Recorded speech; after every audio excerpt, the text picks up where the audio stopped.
हमारा जो कुछ भी होगा देश के लिए, कोई जाति, कोई मत, कोई मजहब, कोई क्षेत्र, कोई भाषा देश से बढ़कर के नहीं हो सकती है। पहले देश है, फिर हम हैं। तब हमारा मत, मजहब, संप्रदाय, क्षेत्र, भाषा तब है। देश सुरक्षित है तो सब सुरक्षित है, और देश ही सुरक्षित नहीं है तो फिर कोई सुरक्षित कैसे हो सकता है। और इसलिए देश के लिए पूर्ण समर्पण, राष्ट्रीय एकता, अखंडता के सामने आने वाली चुनौती के लिए हम सबको मिलकर के सामूहिक रूप से प्रयास करना होगा। आप देख रहे होंगे किस किस प्रकार की अफवाहें फैलाई जा रही है, कैसे कैसे षड्यंत्र हो रहे हैं, कैसे कैसे गुमराह करने वाली बातें हो रही हैं। जिन्होंने सामाजिक ताने बाने को छिन्न भिन्न किया, वे आज नकाब पहन करके फिर से गुमराह करने की मुद्रा में आ गए। जो लोग सामाजिक न्याय के लिए समर्पित महापुरुषों का अपमानित करते थे, आज वोट के लिए वे उनकी आरती उतारते हुए दिखाई दे रहे हैं। ये नजारे तो देखो इन लोगों के। आखिर यही समाजवादी पार्टी है? कौन नहीं जानता इनके चेहरे को? आखिर यही कांग्रेस है जिसने देश के अंदर सर्वाधिक समय तक शासन किया, और इनके कारनामों से कौन नहीं जानता है? बाबा साहब भीमराव अंबेडकर का सर्वाधिक अपमान इन्होंने किया, लौह पुरुष सरदार वल्लभ भाई पटेल का अपमान इन्होंने किया। इन महापुरुषों को भारत रत्न नहीं मिलने पाए, इसके लिए एड़ी चोटी लगाई। ऐसे लगता था जैसे भारत रत्न पर एक परिवार का एक अधिकार हो गया हो, उसी परिवार के सारे लोगों को मिलना चाहिए, बाकी किसी और को नहीं मिलना चाहिए। बहनों और भाइयों,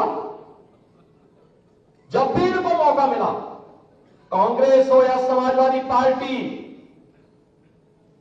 ये तथाकथित धर्मनिरपेक्ष दलों को जब भी इनको मौका मिला, उन्होंने देश की कीमत पर राजनीति की है। यही अंतर है, ये देश की कीमत पर राजनीति करते हैं, हम लोग देश के लिए राजनीति करते हैं। हमारा जो कुछ भी होगा देश के लिए, कोई जाति, कोई मत, कोई मजहब, कोई क्षेत्र, कोई भाषा देश से बढ़कर के नहीं हो सकती है। पहले देश है, फिर हम हैं।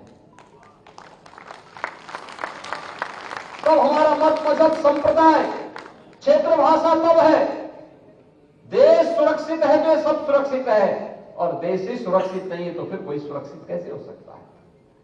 और इसलिए देश के लिए पूर्ण समर्पण, राष्ट्रीय एकता, अखंडता के सामने आने वाली चुनौती के लिए हम सबको मिलकर के सामूहिक रूप से प्रयास करना होगा। आप देख रहे होंगे किस किस प्रकार की अफवाहें फैलाई जा रही है, कैसे कैसे षड्यंत्र हो रहे हैं, कैसे कैसे गुमराह करने वाली बातें हो रही हैं। जिन्होंने सामाजिक ताने बाने को छिन्न भिन्न किया, वे आज नकाब पहन करके फिर से गुमराह करने की मुद्रा में आ गए। जो लोग सामाजिक न्याय के लिए समर्पित महापुरुषों का अपमानित करते थे, आज वोट के लिए वे उनकी आरती उतारते हुए दिखाई दे रहे हैं। ये नजारे तो देखो इन लोगों के। आखिर यही समाजवादी पार्टी है? कौन नहीं जानता इनके चेहरे को?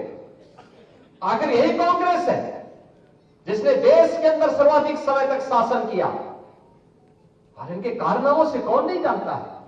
बाबा साहब भीमराव अंबेडकर का सर्वाधिक अपमान इन्होंने किया, लौह पुरुष सरदार वल्लभ भाई पटेल का अपमान इन्होंने किया। इन महापुरुषों को भारत रत्न नहीं मिलने पाए, इसके लिए एड़ी चोटी लगाई। ऐसे लगता था जैसे भारत रत्न पर एक परिवार का एक अधिकार हो गया हो, उसी परिवार के सारे लोगों को मिलना चाहिए, बाकी किसी और को नहीं मिलना चाहिए। बहनों और भाइयों, जब भी इनको मौका मिला, कांग्रेस हो या समाजवादी पार्टी, ये तथाकथित धर्मनिरपेक्ष दलों को जब भी इनको मौका मिला, उन्होंने देश की कीमत पर राजनीति की है। यही अंतर है, ये देश की कीमत पर राजनीति करते हैं, हम लोग देश के लिए राजनीति करते हैं। न्यूज नेशन अब व्हाट्सएप पर खबरों के ताजा अपडेट के लिए न्यूज नेशन के इस QR कोड को स्कैन करें।